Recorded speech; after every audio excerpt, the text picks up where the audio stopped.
Okay, good evening Rajesh sir, good evening Amit sir and all others. So നമ്മുടെ പുതിയൊരു ഗെറ്റ്നെറ്റ് T D P പ്രോഗ്രാമിൻ്റെ പുതിയൊരു സെഷനിലേക്ക് ഏവർക്കും സ്വാഗതം. ഇന്ന് നമ്മുടെ റിസോഴ്സ് പേഴ്സൺ അമിത് സാറാണ്. എടുക്കുന്ന subject adoption and family law, adoption ആണ്. സോ അമിത് സാറിന് ക്ലാസ് എടുക്കാനായിട്ട് ഞാൻ ക്ഷണിക്കുന്നു. Over to you sir.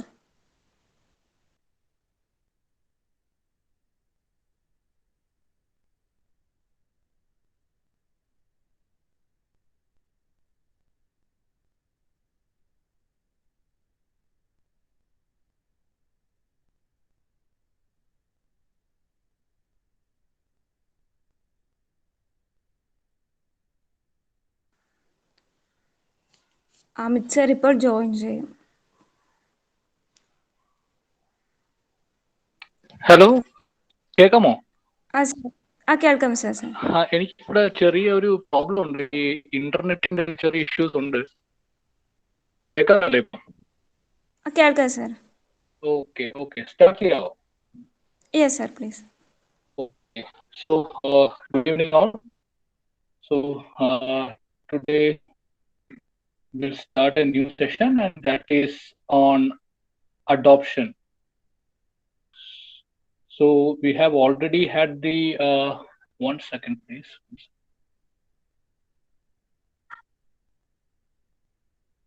Okay, so guardianship and adoption are നമ്മുടെ topic. So we have already we had the session on guardianship.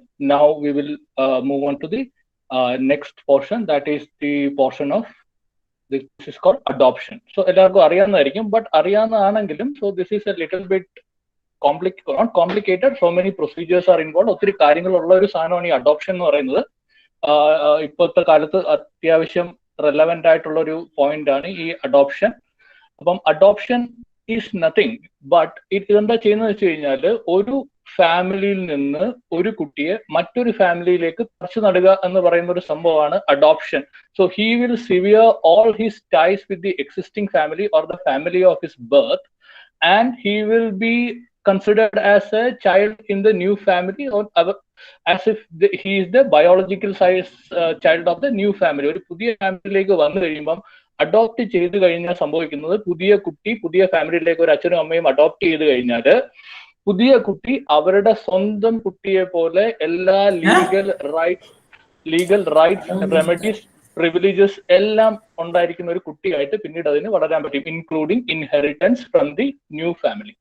അപ്പം അതാണ് ഈ adoption. So adoption can be defined as A process through which the adopted child is permanently separated from its biological parents and become the lawful child of his new adoptive parents with all rights, privileges, responsibilities that are attached to a biological child. അതായത് അവനുള്ള എല്ലാ റൈറ്റും കൂടി തന്നെ അവൻ ഒരു ഫാമിലിയിൽ നിന്ന് കംപ്ലീറ്റ് ആയിട്ട് വേർപെട്ട് ഒരു പുതിയ ഫാമിലിയിൽ ചെന്നിട്ട് ആ ഫാമിലിയുടെ പാർട്ട് ആവുന്നതാണ് ഈ ഒരു adoption.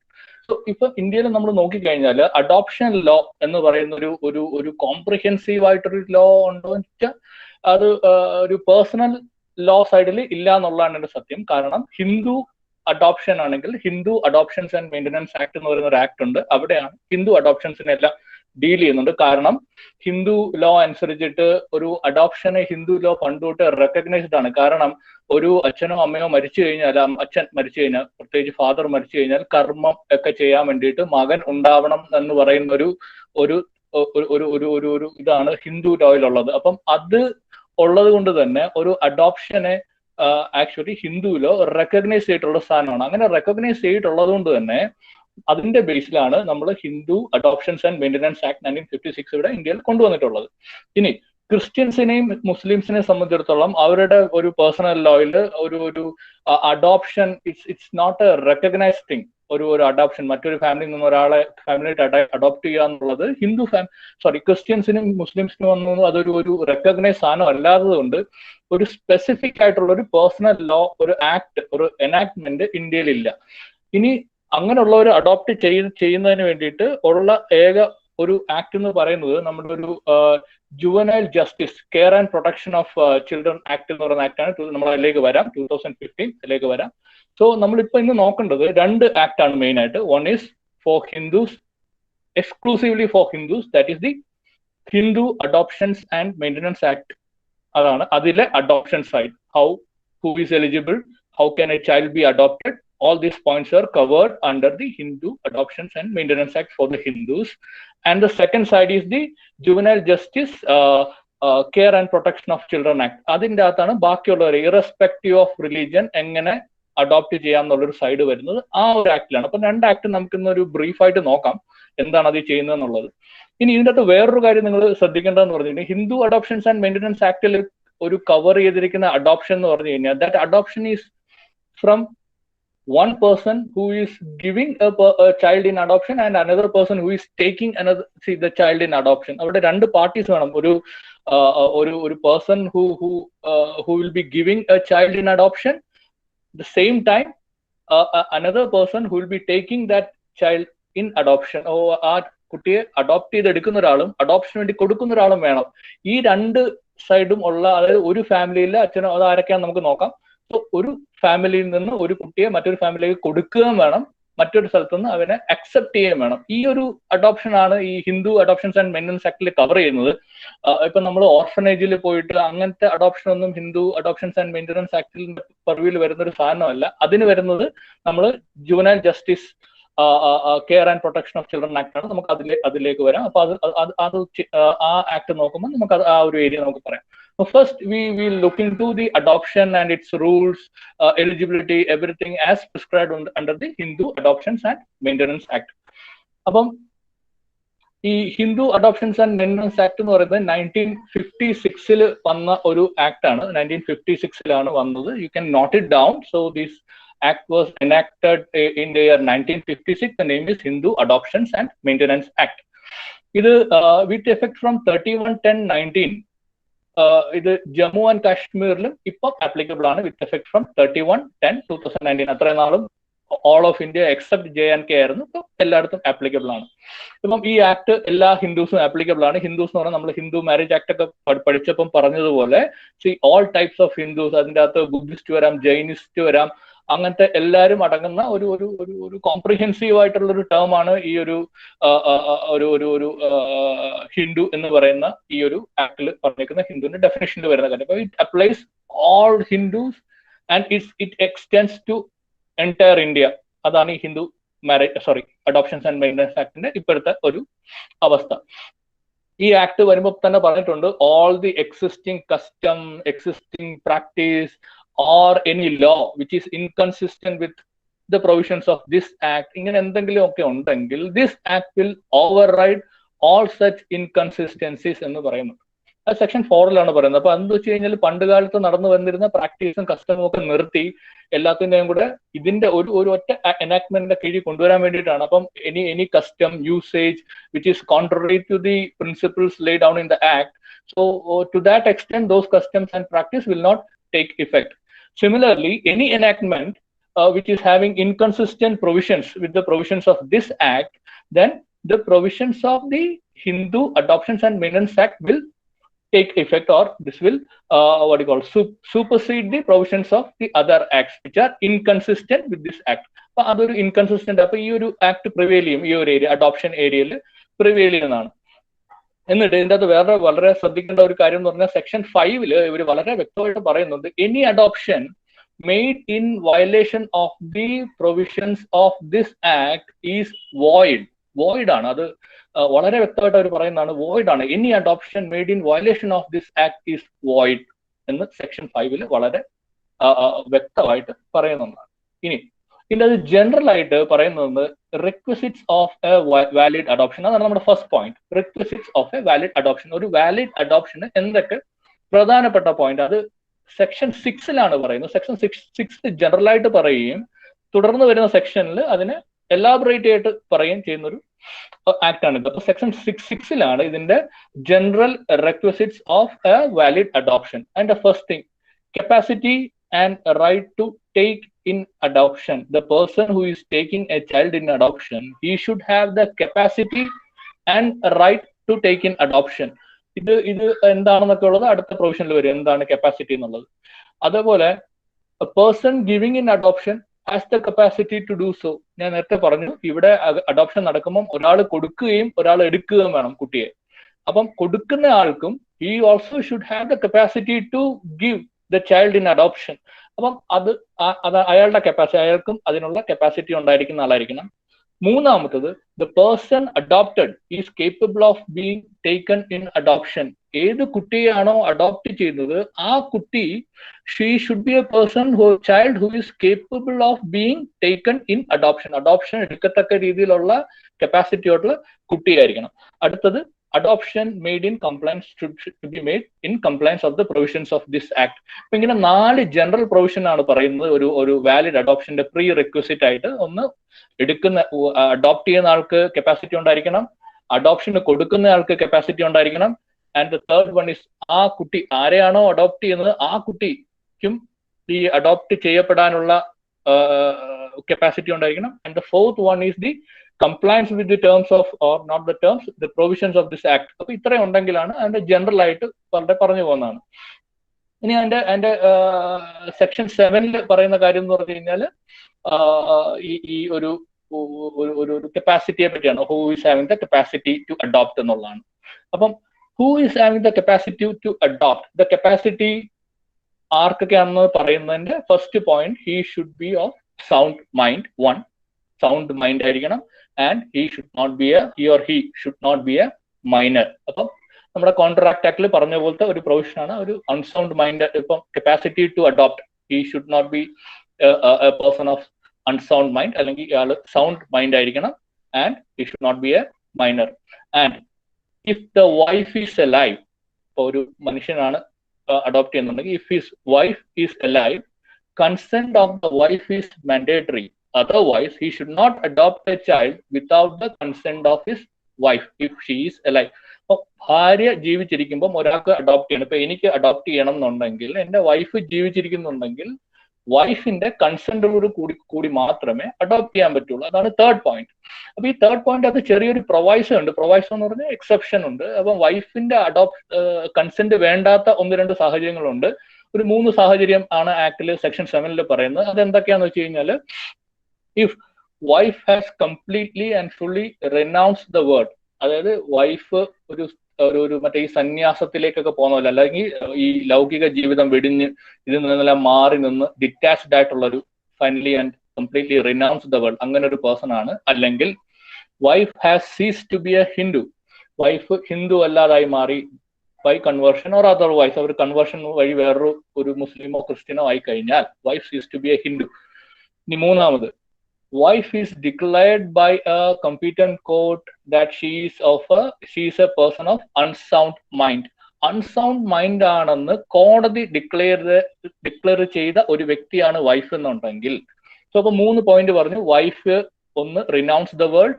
2, wife cease to be a Hindu. 3, wife is declared as a person who is of unsound mind by a competent court. ഈ 3 സാഹചര്യത്തിൽ consent of wife is not required. Otherwise, no one can adopt a child without the consent of his wife എന്നുള്ളതാണ് അതിന്റെ. ഇതാണ് അതിന്റെ ആ ഒരു capacity, ഒരു മെയിലിന്റെ കപ്പാസിറ്റിയാണ് ഈ പറഞ്ഞത്. ഇനി അടുത്തെന്ന് പറയുന്നത് ഒരു capacity of female Hindu to adopt. Female ഹിന്ദുവിന്റെ അതും സിമിലർ ആയിട്ടുള്ള സാധനമാണ്. സെക്ഷൻ 8 ആണ് അത് പറയുന്നത്. സെക്ഷൻ 8 എന്ന് പറയുന്ന സാധനം സബ്സ്റ്റിറ്റ്യൂട്ട് ചെയ്താണ് 31/8/2010.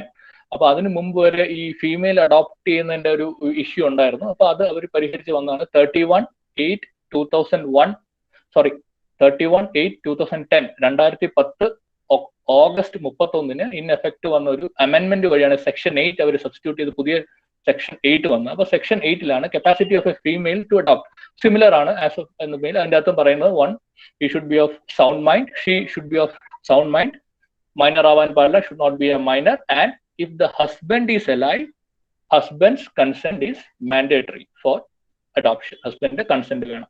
ഇനി നേരത്തെ പറഞ്ഞ പോലെ husband's consent is not required if he has renounced the world, or if he has ceased to be a Hindu, or if he has been declared as a person of unsound mind by a competent court. അപ്പൊ ഇത്രയും ഇതൊക്കെ ഇതാണെങ്കിൽ അങ്ങനെ ഒരു ലേഡിക്ക് ഈ പറഞ്ഞ qualification അല്ലെങ്കിൽ ഇതൊക്കെ കംപ്ലൈ ആയിട്ടുള്ള ഒരു ലേഡിക്ക് അഡോപ്ഷൻ എടുക്കാം. ഇനി അടുത്ത person capable of giving in adoption. ഇപ്പൊ ആർക്കൊക്കെ അഡോപ്ഷൻ എടുക്കാം, ഒരു കുട്ടിയെ ആർക്കൊക്കെ അഡോപ്റ്റ് ചെയ്യാം, ഒരു ആണിനും അല്ലെങ്കിൽ ഒരു പെണ്ണിനും അഡോപ്റ്റ് ചെയ്യണമെങ്കിലുള്ള കപ്പാസിറ്റി ആണ് ഇപ്പൊ പറഞ്ഞത്. ഇനി ആർക്കാണ് ഒരു കുട്ടിയെ ദത്ത് കൊടുക്കാൻ പറ്റുക എന്നുള്ളതാണ്. Who can give A child in adoption എന്ന് പറയുന്നതാണ്. അപ്പം അതിൻ്റെ അകത്ത് വന്നത് 3 ആൾക്കാർക്ക് മാത്രമേ ഇത് പറ്റുള്ളൂ. 1 ഫാദർ, 2 മദർ, 3 ഗാർഡിയൻ. ഗാർഡിയൻ എന്ന് പറഞ്ഞു കഴിഞ്ഞാൽ നമ്മൾ പറഞ്ഞതാണ് ഗാർഡിയൻ അപ്പോയിന്റഡ് ബൈ കോർട്ട് അല്ലെങ്കിൽ വിൽ. നമ്മളത് കഴിഞ്ഞ പ്രാവശ്യം ഗാർഡിയൻഷിപ്പിന് നോക്കിയതാണ്. ഈ ഗാർഡിയൻസിനെ എങ്ങനെയൊക്കെ അപ്പോയിന്റ് ചെയ്യാം, ബില്ല് വഴിയും നമ്മൾ കോർട്ട് അപ്പോയിന്റ് ചെയ്യാം. ഗാർഡിയൻ ആൻഡ് വാർഡ്സ് ആക്ട് നമ്മൾ നോക്കിയതാണ്. അപ്പം ഫാദറിന്, ഒരു കുട്ടിയുടെ ഫാദറിന് അല്ലെങ്കിൽ മദറിന് അല്ലെങ്കിൽ ഗാർഡിയന് ഒരു കുട്ടിയെ ദത്ത് കൊടുക്കാൻ പറ്റും. Can give child in adoption. ഇതിന്റെ അതൊരു ക്ലാരിഫിക്കേഷൻ പറഞ്ഞിട്ടുണ്ട്. ഇത് സെക്ഷൻ 9 പറയുന്നത്, section 9 of Hindu adoptions and maintenance act. അപ്പൊ അതിന്റെ അതൊരു ക്ലാരിഫിക്കേഷൻ പറഞ്ഞെന്ന് വെച്ച് കഴിഞ്ഞാൽ ഫാദറിനും മദറിനും കൊടുക്കാം, പക്ഷേ അഡോപ്റ്റീവ് ഫാദറിനും അഡോപ്റ്റീവ് മദറിനും കൊടുക്കാൻ പറ്റില്ല എന്ന് വളരെ വ്യക്തമായിട്ട് പറഞ്ഞിട്ടുണ്ട്. അതിന്റെ അർത്ഥം, once a child has been adopted, there cannot be any further legal adoption. അതാണ് ഇതിന്റെ ഒരു കൺസെപ്റ്റ് അല്ലെങ്കിൽ ഒരു പ്രിൻസിപ്പിൾ. ഒരിക്കൽ അഡോപ്റ്റ് ചെയ്ത ഒരു കുട്ടിയെ വീണ്ടും അഡോപ്ഷൻ ചെയ്യുന്ന ഒരു പാടില്ല എന്നുള്ളതാണ്. അതുകൊണ്ടാണ് പറയുന്നത് അഡോപ്റ്റീവ് ഫാദർ ഓർ മദർ, ഒരു ഓൾറെഡി അഡോപ്റ്റ് ചെയ്ത ഒരു കുട്ടിയുള്ള ഒരു ഫാദറും മദറും, they cannot give that particular child in further for adoption. അപ്പൊ അത് പറ്റില്ല. അല്ലെങ്കിൽ ഫാദർ, മദർ, ഗാർഡിയൻ. ഇനി ഫാദറിനും മദറിനും ഈക്വൽ റൈറ്റ്സ് ആണ് ഇത് കൊടുക്കാൻ വേണ്ടിയിട്ട്. അതുകൊണ്ട് ഈക്വൽ റൈറ്റ് രണ്ടുപേരുടെ, അതുകൊണ്ടാണ് നേരത്തെ പറഞ്ഞത് രണ്ടുപേരുടെയും കൺസെന്റ് ഉണ്ടെങ്കിലേ പറ്റുള്ളൂ. രണ്ടുപേരുടെയും കൺസെന്റ് കൂടി മാത്രമേ കൊടുക്കാൻ പറ്റുള്ളൂ. നേരത്തെ പറഞ്ഞ അഡോപ്ഷൻ എടുക്കുന്ന അതേ കൺസെപ്റ്റ് തന്നെ അഡോപ്ഷൻ കൊടുക്കുന്നതിനുണ്ട്. അതായത് ഫാദറിനും മദറിനും ഈക്വൽ റൈറ്റ് ആണ്. അതുകൊണ്ട് ഫാദറിന്റെയും മദറിന്റെയും കൺസെന്റോട് കൂടി മാത്രമേ ഒരു ചൈൽഡിനെ ദത്ത് കൊടുക്കാൻ പറ്റുള്ളൂ മറ്റൊരു ഫാമിലിയിലേക്ക്. Child can be given to another family in adoption only with the consent of both the father and the mother. അപ്പം അതിൻ്റെ അകത്തും നേരത്തെ പറഞ്ഞ ഒരു പ്രൊവൈസോ അല്ലെങ്കിൽ എക്സെപ്ഷൻ ഉണ്ട്. If father or mother renounce the world ആണ്, അല്ലെങ്കിൽ ഹിന്ദു അല്ല, അല്ലെങ്കിൽ അൺസൗണ്ട് മൈൻഡ് ആണെന്ന് കോടതി കണ്ടെത്തിയ ആളാണെങ്കിൽ then consent is not required from that particular person. Otherwise both parents consent is required for giving in adoption. ഇനി ഗാർഡിയന് എപ്പോഴാണ് അഡോപ്ഷന് കൊടുക്കാൻ പറ്റുക എന്നുള്ള ഒരു ഇതാണ്. ഫാദറിനും മദറിനും കൊടുക്കാം. ഇനി എപ്പോഴാണ് ഗാർഡിയന് കൊടുക്കാൻ പറ്റുക എന്നുള്ള ഒരു ഇതാണ്. If father and mother is dead, അല്ലെങ്കിൽ ഗാർഡിയൻ വരുമ്പോൾ തന്നെ ഗാർഡിയൻ ഉള്ള കുട്ടികൾക്ക് ഗാർഡിയന് അഡോപ്ഷൻ കൊടുക്കാൻ പറ്റും. അതെപ്പോഴാന്ന് വെച്ചാൽ ഒന്നെങ്കിൽ ഫാദറും മദറും മരിച്ചുപോയി, ജീവിച്ചിരിപ്പില്ല, അല്ലെങ്കിൽ both has renounce the world, രണ്ടുപേരും ഈ മറ്റേ ലൗകിക ജീവിതത്തിൽ നിന്ന് മാറി നിൽക്കുന്ന സന്യാസം അങ്ങനെയൊക്കെ പോയി എന്ന് വെക്കുക. 2, കോടതി ഫാദറും മദറും ബോത്ത് അൺസൗണ്ട് മൈൻഡ് ആണെന്ന് ഡിക്ലെയർ ചെയ്ത ആൾക്കാരാണ് എന്നുണ്ടെങ്കിൽ. ഇനി അടുത്തത് 4, if the parents have abandoned the child. Abandon എന്ന് വെച്ച് കഴിഞ്ഞാൽ കളഞ്ഞിട്ട് പോയി, ഡെസേർട്ട് ചെയ്തു, അല്ലെങ്കിൽ അവനെ കളഞ്ഞിട്ട് പോയി എന്ന് വെക്കുക. അല്ലെങ്കിൽ ഏതെങ്കിലും കുട്ടി ഹൂസ് പാരന്റേജ് ഇസ് നോട്ട് നോൺ എന്ന് വെച്ച് കഴിഞ്ഞാൽ ഓർഫൺ എന്ന് വെച്ചാൽ അച്ഛനോ അമ്മയോ ആരാണെന്ന് അറിഞ്ഞുകൂടാത്ത ഒരു കുട്ടി ഉണ്ട് എന്ന് വെക്കുക.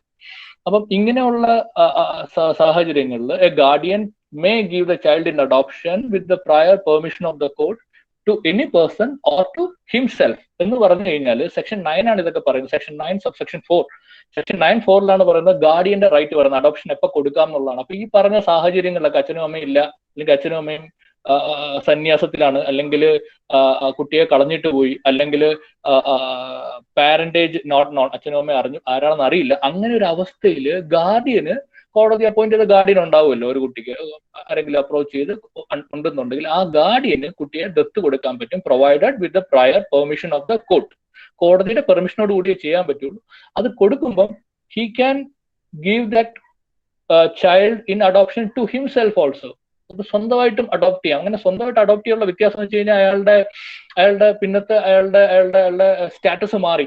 അതുവരെ അയാൾ ഗാർഡിയൻ ആയിരിക്കും, പക്ഷെ അഡോപ്ഷൻ കഴിയുമ്പോൾ he becomes the adoptive father.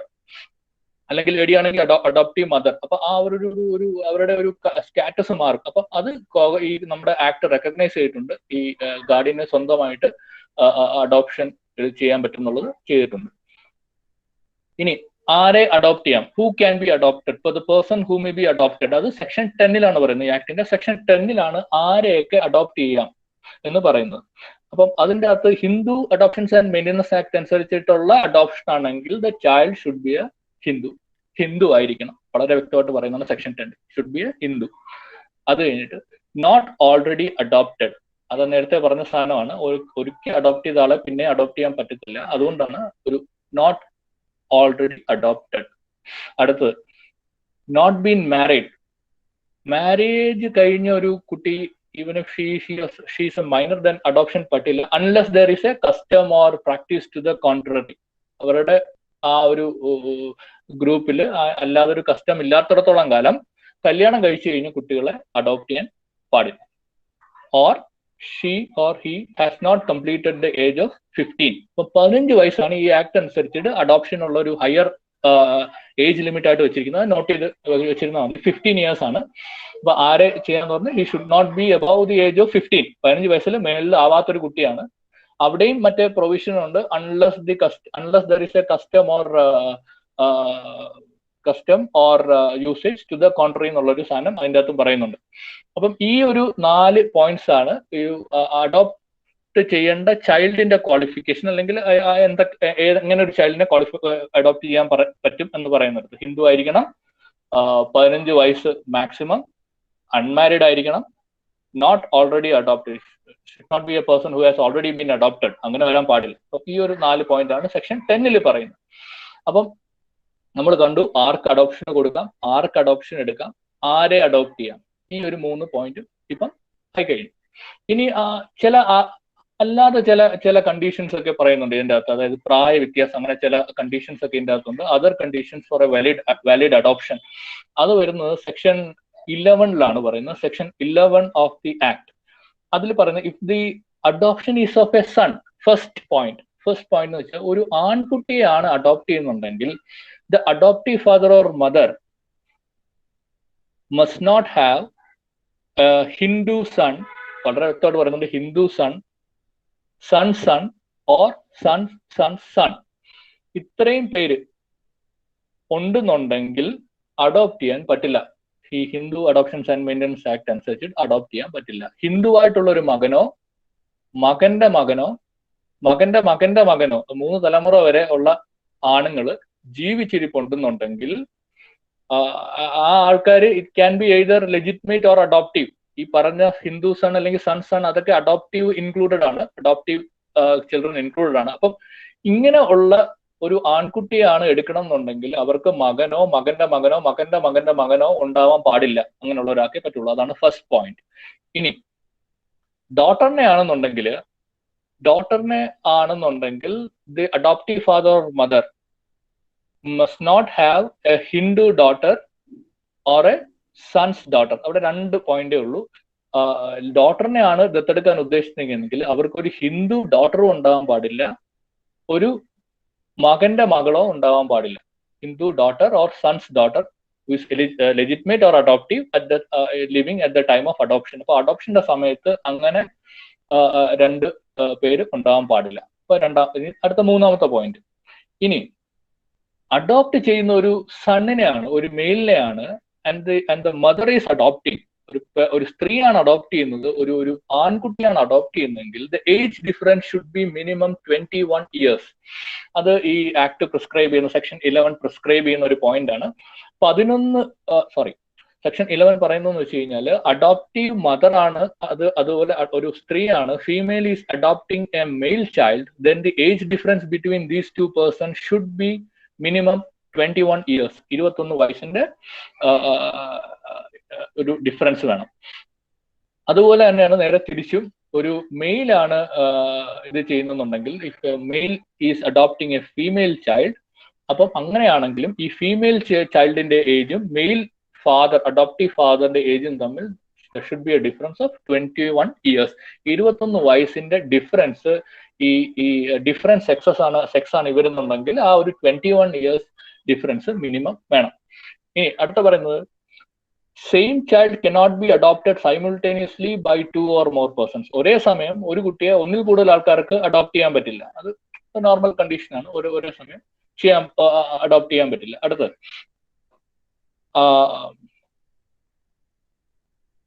ഇനി ഇത് കൊടുക്കുമ്പോഴത്തേക്കും ഇന്റന്റ് ടു ട്രാൻസ്ഫർ, ഒരു ഇന്റൻഷൻ വേണം. Transfer from one family to the other family.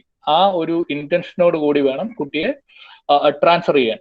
ഇങ്ങനെ ട്രാൻസ്ഫർ ചെയ്യുമ്പോഴത്തേക്കും ഇതിൻ്റെ അകത്തൊരു കാര്യം എന്ന് പറഞ്ഞു കഴിഞ്ഞാൽ ഇതിൻ്റെ അകത്ത് it can be by way of a registered document. ഒരു ഡോക്യുമെന്റ് വഴി ചെയ്യാൻ പറ്റും എന്നാണ് ഇത് പറയുന്നത്. ഇതിന്റെ ഒരു ഈ ഒരു രജിസ്റ്റേർഡ് ഡോക്യുമെന്റ് കോടതിയിൽ ചെന്ന് കഴിഞ്ഞാൽ എനിക്ക് സെക്ഷൻ 16 സെക്ഷൻ 16 പറയുന്നുണ്ട്, ഒരു registered document of adoption if it reaches the court in evidence, ആരെങ്കിലും അതിനെ എവിഡൻസിൽ എടുത്ത് മാർക്ക് ചെയ്യാൻ പോവുകയാണെങ്കിൽ court will presume that all the terms and conditions or the procedural requirements of the act have been complied with. അപ്പം ഒരു registered document ഉണ്ടെങ്കിൽ court will കോടതി presume ചെയ്യും, കാരണം കറക്റ്റ് ആയിട്ടാണ് ഈ അഡോപ്ഷൻ നടന്നതെന്ന് പ്രസ്യൂം ചെയ്യാൻ. ഒരു ആ സെക്ഷനാണ് സെക്ഷൻ 16 ആ ഒരു പോയിന്റ് പറയുന്നത്. കാരണം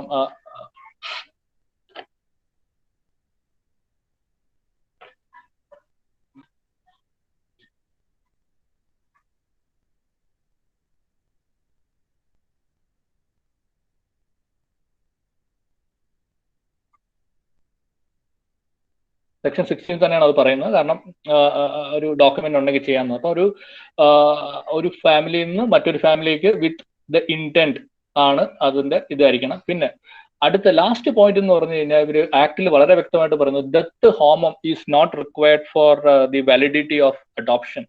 ഈ ഡെത്ത് ഹോമം എന്നൊക്കെ പറഞ്ഞു കഴിഞ്ഞാൽ പണ്ട് കാലത്ത്, അതായത് ഈ ആക്ട് ഒക്കെ വരുന്നതിന് മുമ്പ് ഉണ്ടായിരുന്നിരുന്ന ഒരു പ്രോസസ്, ഒരു പ്രൊസീജിയർ, ഹോമം, എന്തോ ഒരു ഹോമമാണ്. അത് പണ്ട് കാലത്ത് ഈ ഒരു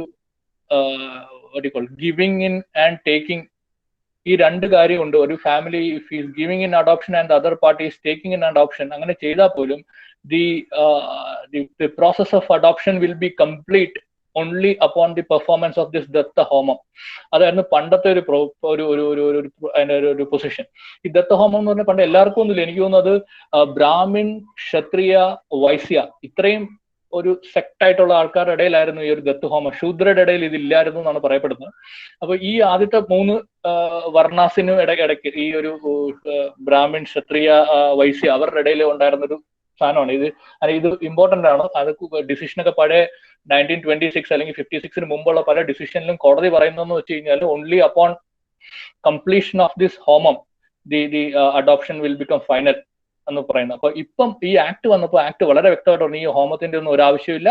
അത് വളരെ വ്യക്തമായിട്ട് എക്സ്പ്ലിസിറ്റ് ആയിട്ട് they have expressly mentioned in section 11 that death homam is not required for completing the adoption or for the validity of the adoption. So ഇത്രയും പോയിന്റ്സ് ആണ് അതർ കണ്ടീഷൻസ്. ഈ നമ്മൾ ഈ ഒരു ഹിന്ദു അഡോപ്ഷനായിട്ട് നോക്കുമ്പോൾ നമ്മൾ മനസ്സിലാക്കിയിരിക്കേണ്ട ചില കണ്ടീഷൻ, ഈ ഒരു അതർ കണ്ടീഷൻസ് ചെറുതായിട്ട് പറഞ്ഞു കഴിഞ്ഞാൽ ആർക്ക് ഈ ഒരു അഡോപ്ഷൻ എടുക്കുമ്പോഴത്തേക്കും അവർക്ക് ആൺകുട്ടിയാണ് എടുക്കുന്നതെങ്കിൽ മകനോ മകന്റെ മകനോ അയാളുടെ മകനോ ഉണ്ടാകാൻ പാടില്ല. പെൺകുട്ടിയാണ് എടുക്കുന്നതെങ്കിൽ മകളോ മകന്റെ മകളോ പാടില്ല. ഇനി മകളെയാണ് ഒരു അച്ഛൻ ദത്തെടുക്കുന്നതെന്നുണ്ടെങ്കിൽ 21 years ഡിഫറൻസ് വേണം. സെയിം ഒരു സ്ത്രീയാണ് ഒരു ആൺകുട്ടിയെ ദത്തെടുക്കുന്നുണ്ടെങ്കിൽ അവിടെയും ആ ഒരു difference, age difference of 21 years is required. പിന്നെ വരുന്നതെന്ന് പറഞ്ഞു കഴിഞ്ഞാൽ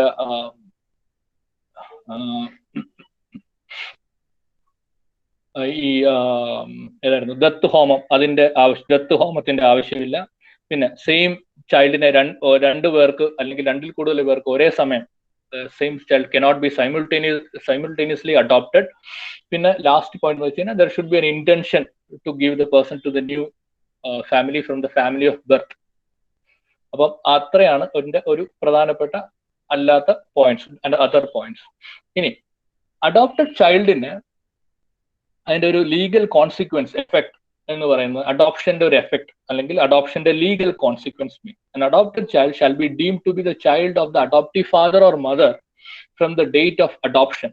അപ്പം അഡോപ്ഷൻ കഴിഞ്ഞ് കഴിയുമ്പോൾ the child will be treated as the biological ചൈൽഡിനുള്ള എല്ലാ ഇതുമായിട്ടും he will be treated as the child of the adoptive father or mother from the date of adoption, and all the ties with the existing or the family of the birth will be severed. Severed എന്ന് വെച്ച് കഴിഞ്ഞാൽ നേരത്തെ ഉണ്ടായിരുന്ന family ആയിട്ടുള്ള എല്ലാ ബന്ധങ്ങളും, നിയമപരമായിട്ടുള്ള എല്ലാ ബന്ധങ്ങളും that will be severed. എന്ന് വെച്ച് കഴിഞ്ഞാൽ that will be അങ്ങനെ ഒരു അത് നിൽക്കും, അങ്ങനെ ഒരു ബന്ധമില്ല. He will become a child in the new family. അതാണ് അതിന്റെ consequence. That is mentioned in section 12 of the act.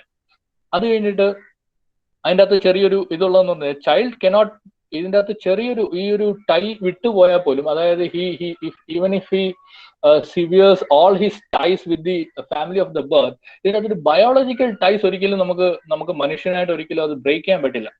Biological ties എന്ന് വെച്ച് കഴിഞ്ഞാൽ അമ്മ, അച്ഛൻ, അമ്മ എന്നുള്ള, അതുകൊണ്ടാണ് ഈ ഒരു പ്രൊവൈസോ ഈ സെക്ഷനിൽ കൊടുത്തിട്ടുണ്ട്. അതിനകത്ത് പറയുന്നുണ്ട് കല്യാണം കഴിക്കുമ്പോൾ ഇങ്ങനെ ടൈസ് ഒക്കെ ഇല്ലെങ്കിലും ഈ ഒരു അഡോപ്റ്റീവ് ചൈൽഡ് ന്യൂ ഫാമിലി പോയിട്ട് കല്യാണം കഴിക്കുമ്പം ഈ ആള് പഴയ ഫാമിലിയിലായിരുന്നുവെങ്കിൽ പ്രൊഹിബിറ്റഡ് ഡിഗ്രീസ് ഓഫ് റിലേഷൻഷിപ്പ് നമ്മൾ പഠിച്ചാണ്, സപിന്ദ ഒക്കെ നമ്മൾ പഠിച്ചതാണ്.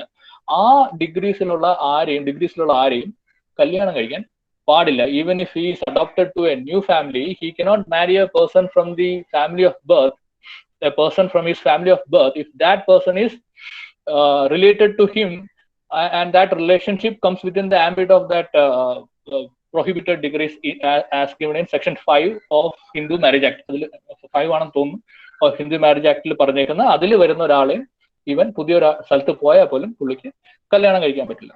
പിന്നെ പ്രോപ്പർട്ടിയുടെ കാര്യമാണെങ്കിൽ what ever property he got or whatever property vested in him prior to adoption from the family of his birth, that property will remain with him with all the obligations or all the rights attached to that property.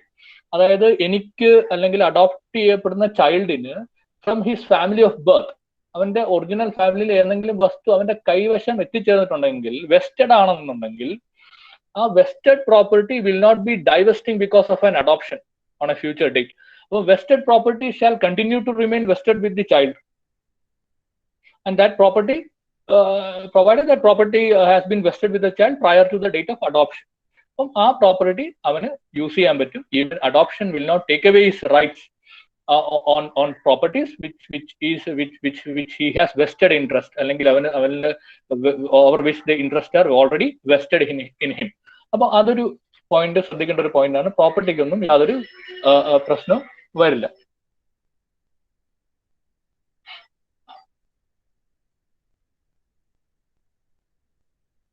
ഇനി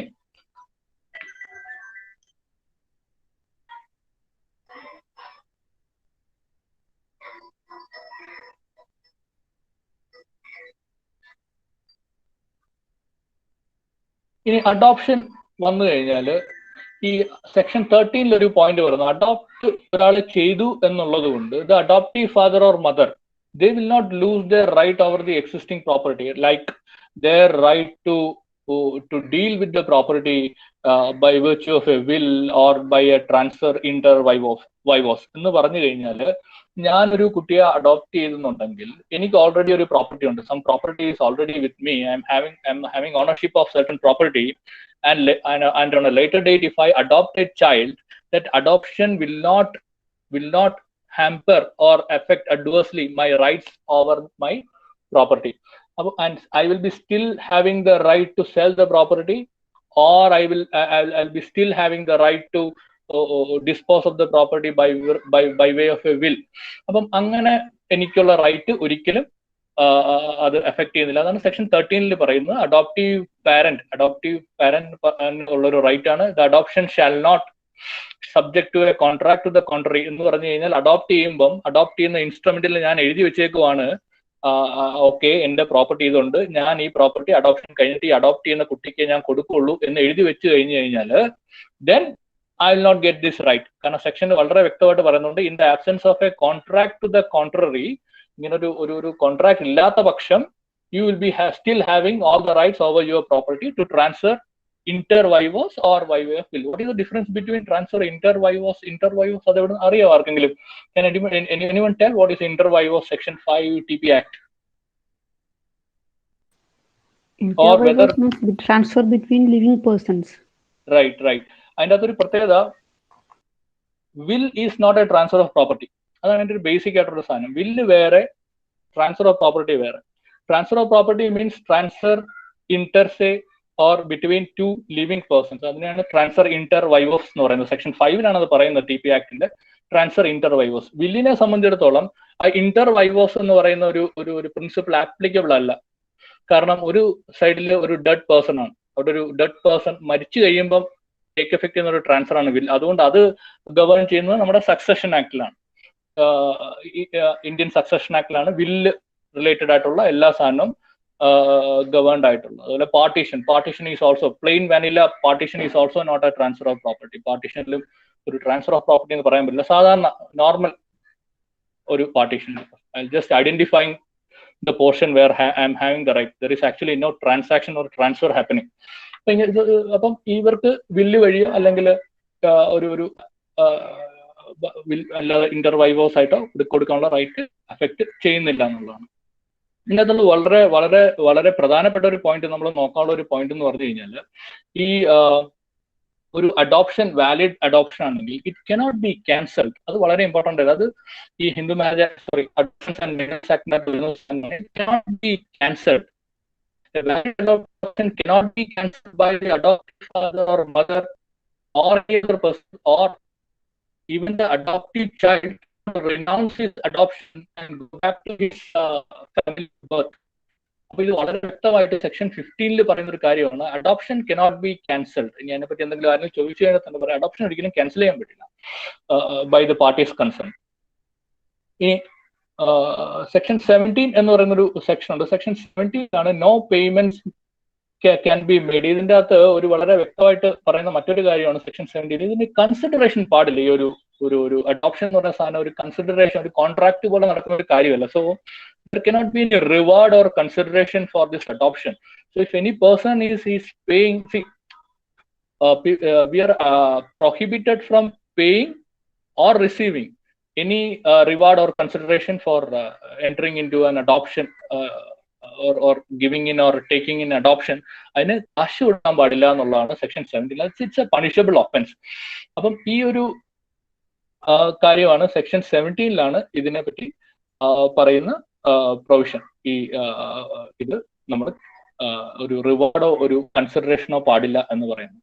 section 16 നമ്മൾ നേരത്തെ പറഞ്ഞ കാര്യമാണ്. Section 16 പറയുന്നത് ഇനി ഒരു registered instrument ഉണ്ടെന്നുണ്ടെങ്കിൽ, ഒരു രജിസ്റ്റേർഡ് ഇൻസ്ട്രുമെന്റ് ഉണ്ടെന്നുണ്ടെങ്കിൽ four the purpose of adoption, then the thing is that the adoption, the court will presume that the adoption is in order or it has complied with all the requirements under the act. അതാണ് section 16 വരുന്ന ഒരു പ്രിസംപ്ഷൻ എല്ലാം കൊണ്ടുവരുന്ന ഒരു സാധനമാണ് ഈ section 16 adoption. അപ്പം ഇത്രയും പോയിന്റ്സ് ആണ് ഈ ഒരു ഹിന്ദു അഡോപ്ഷൻസ് ആൻഡ് മെയിൻ്റനൻസ് ആക്ടിൽ നമുക്ക് നോക്കാനുള്ളത്. ഇനി വരുന്നത് അടുത്തൊരു പോയിന്റ് എന്ന് പറയുന്നത് നമ്മുടെ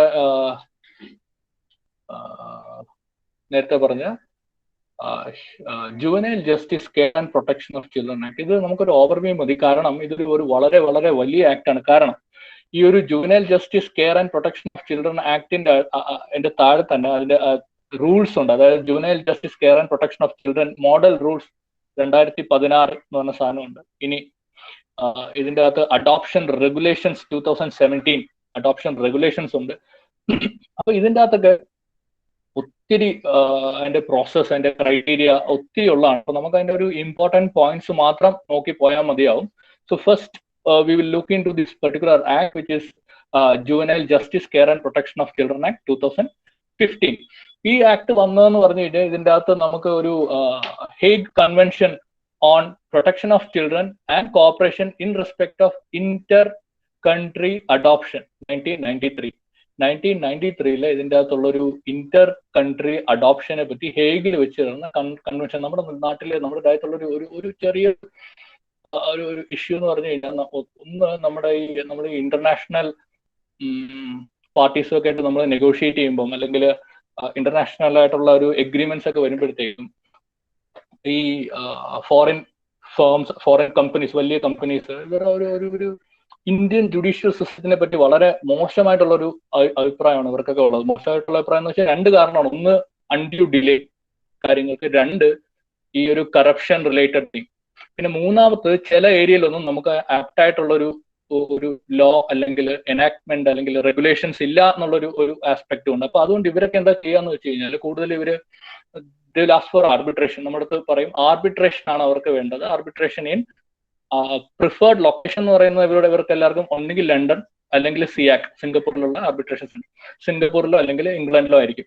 ഇന്ത്യ അവരുടെ കമ്പനിയുടെ പോളിസി തന്നെ അവർ പറയും ചില കൺട്രീസിനെ അവർ അവോയ്ഡ് ചെയ്യും. കാരണം അവിടുത്തെ ഞങ്ങൾ എൻറ്റർ ചെയ്യുന്ന എഗ്രിമെന്റിലൊന്നും ഈ ഇന്ന കൺട്രിയുടെ ജൂറിസ്ഡിക്ഷനെ നമ്മൾ സബ്ജക്ട് ആവില്ല. എഗ്രിമെന്റിൽ there should be specific clause for neutral venue എന്ന് പറയുന്നത് ഇംഗ്ലണ്ടോ അല്ലെങ്കിൽ സിംഗപ്പൂരോ ആവണം. അപ്പൊ ഇന്ത്യ അങ്ങനത്തെ ഒരു നമ്മുടെ ആ ഒരു പ്രോബ്ലം ഉണ്ട്. കാരണം അതൊരു പ്രാക്ടിക്കൽ ഒരു ഫാക്ട് ആണത്. നമ്മുടെ അടുത്ത് പറയുമ്പോൾ ഒരു ഡയറക്റ്റ് ആയിട്ട് പറയും നമുക്ക് പറ്റില്ല, ഞങ്ങളുടെ കമ്പനി പോളിസിയാണ്, അവർക്ക് ഇന്ത്യൻ ജൂറിസ്ഡിക്ഷൻ കോർട്സിന്റെ ജൂറിസ്ഡിക്ഷൻ അവർ പറ്റില്ല എന്നിട്ട് പറയും. അപ്പൊ അത് ഈ പല കാര്യങ്ങളിലും നമ്മൾ ഇപ്പോഴും റിലേ ചെയ്യുന്ന അത് ഒരു ഡിലേയും കറപ്ഷനും അതൊരു സൈഡ്. ഇനി വേറെ സൈഡ് എന്ന് പറഞ്ഞു കഴിഞ്ഞാൽ നമുക്ക് ആപ്റ്റ് ആയിട്ടുള്ള റെഗുലേഷൻസ് അല്ലെങ്കിൽ ലോ ഇല്ല എന്നുള്ളതാണ്. ഇപ്പം നമ്മൾ കണ്ടിട്ടുള്ളത് ഇപ്പൊ എയർക്രാഫ്റ്റ് ലീസിങ് അല്ലെങ്കിൽ എയർക്രാഫ്റ്റിന്റെ ലീസിങ്, നമ്മുടെ ഇന്ത്യൻ എയർസ്പേസിലുള്ള 85% എയർക്രാഫ്റ്റ് ലീസ്ഡ് ആണ്. എയർക്രാഫ്റ്റ് ലീസ്ഡ് എയർക്രാഫ്റ്റ് ഈ ഓപ്പറേറ്റേഴ്സ് ഓൺ ചെയ്യുന്ന എയർക്രാഫ്റ്റ് അല്ല. അപ്പൊ എയർക്രാഫ്റ്റ് ലീസിങ് അത് ഡബ്ലിൻ, സിംഗപ്പൂർ അവിടേക്കാണ് ഇത് കൂടുതൽ നടക്കുന്നത്. അപ്പൊ ഇന്ത്യയിൽ അതിന്റെ ലോ അത്ര ഡെവലപ്ഡ് അല്ല. അതുപോലെ ഈ ഒരു ഷിപ്പിന്റെ ഒക്കെ കാര്യമാണ്, ഷിപ്പിന്റെ അറസ്റ്റ്, മെറിടൈം ലീൻ.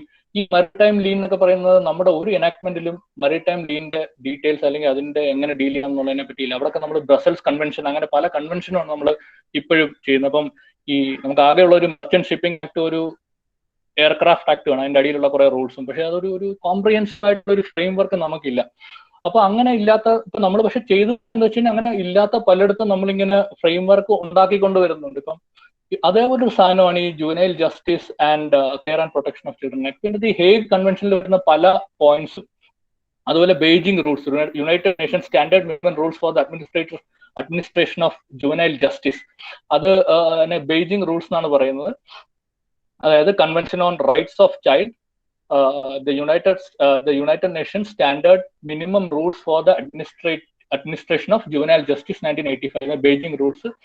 അതുപോലെ Protection of Juveniles Deprived of Their Liberty, പിന്നെ ഈ പറഞ്ഞ Hague convention on protection of children and cooperation in respect of Inter country adoption 1993. അപ്പൊ ഇതിന്റെയൊക്കെ ഉള്ള കൺവെൻഷൻസിന്റെ പ്രൊവിഷൻസിനെ ഇൻകോർപ്പറേറ്റ് ചെയ്യാൻ വേണ്ടിയിട്ട് ആണ് നമ്മൾ 2015 ഈ ഒരു ആക്ട് കൊണ്ടുവന്നത്, to be in line with those conventions, because India is also a signatory therein.